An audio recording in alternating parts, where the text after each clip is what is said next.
Hi everyone, welcome back to my channel simply রান্নাঘর and lifestyle. Good morning সবাইকে।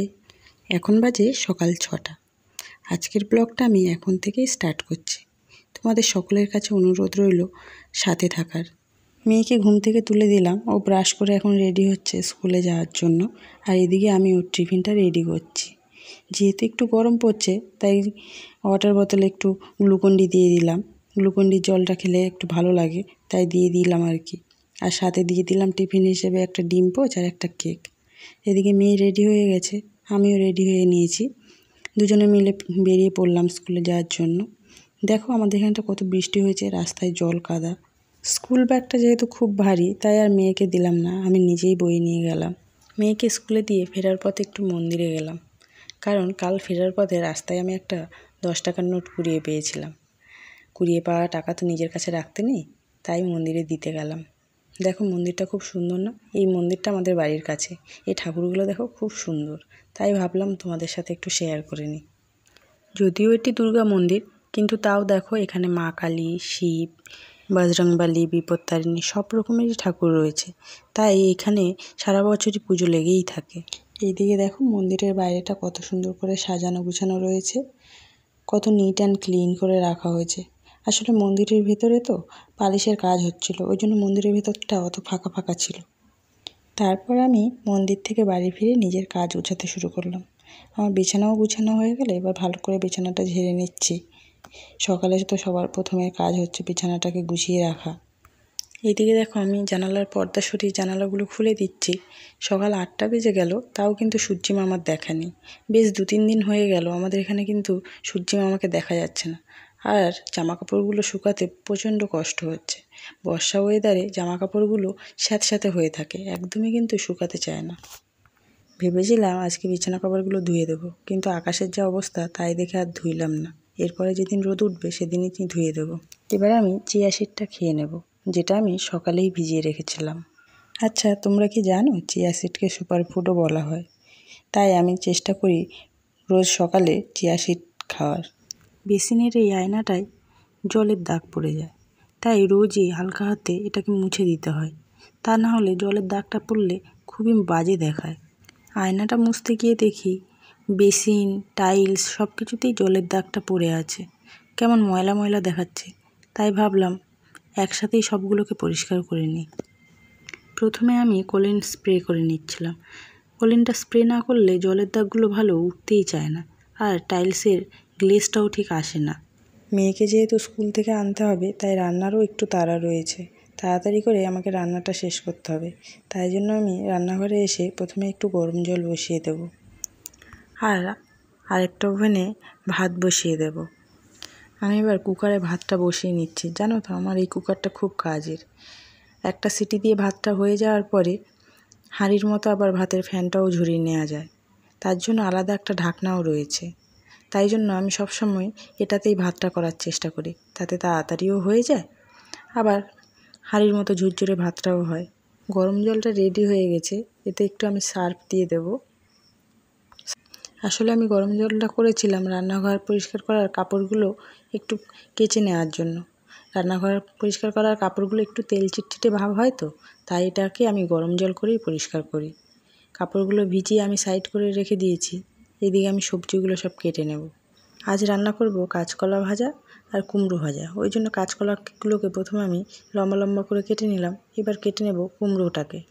ফ্রিজে কয়েক টুকরো মাছ পড়েছিল, তাই ভাবলাম মাছগুলো দিয়ে ডাঁটা আলুর সাথে ঝোল করে নেব। ডাঁটা কাটতে যেহেতু অনেকটাই টাইম লেগে যায়, কালকে সন্ধেবেলায় একটু ফাঁকা টাইমে ডাঁটাগুলোকে সব আমি কেটে রেখেছিলাম।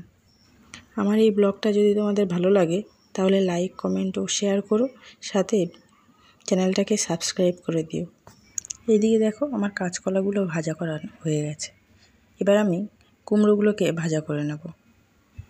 দেখতেই পাচ্ছ কুমড়োগুলো লালচে লালচে কালার এসে গেছে। এবার আমি এগুলোকে তুলে নেব, আর ওই তেলেই মাছগুলো ভেজে নেব।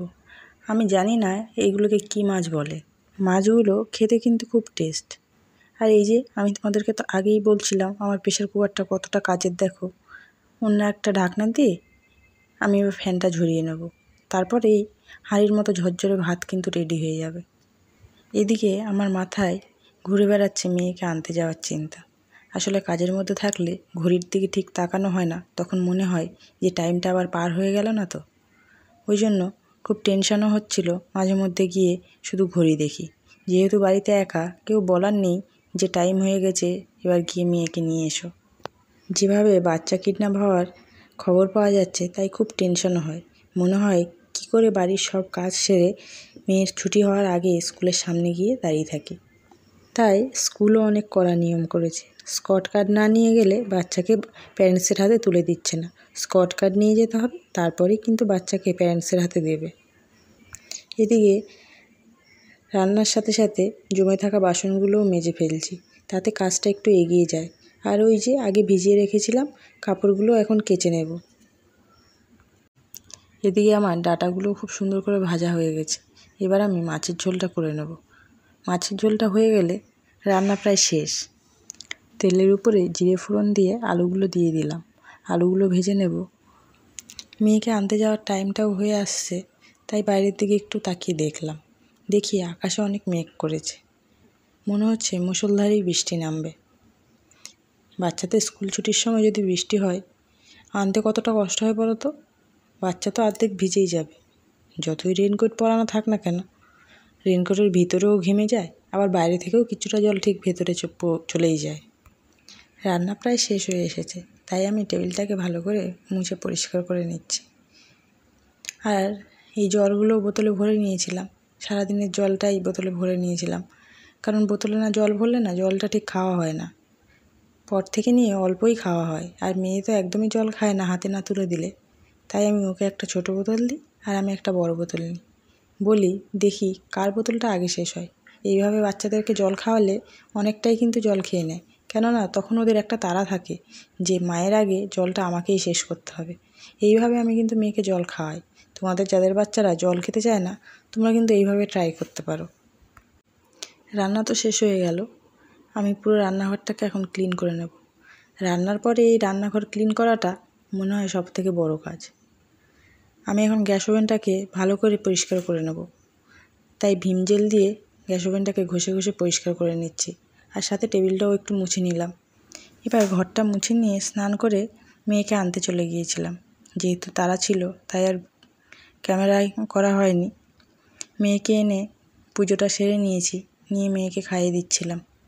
মেয়ে একা একা এমনিতে খেয়ে নেয়, কিন্তু মাঝে মধ্যে বায়না করে আর কি মাম্মাকে খাইয়ে দেওয়ার জন্য, তাই মেয়েকে খাইয়ে দিচ্ছিলাম। মেয়ের খাওয়া শেষ হলেই আমি খেয়ে নেব। আজকের ব্লগটা এখানেই শেষ করছি। আজকের মতো টাটা, দেখা হবে নেক্সট ব্লগে।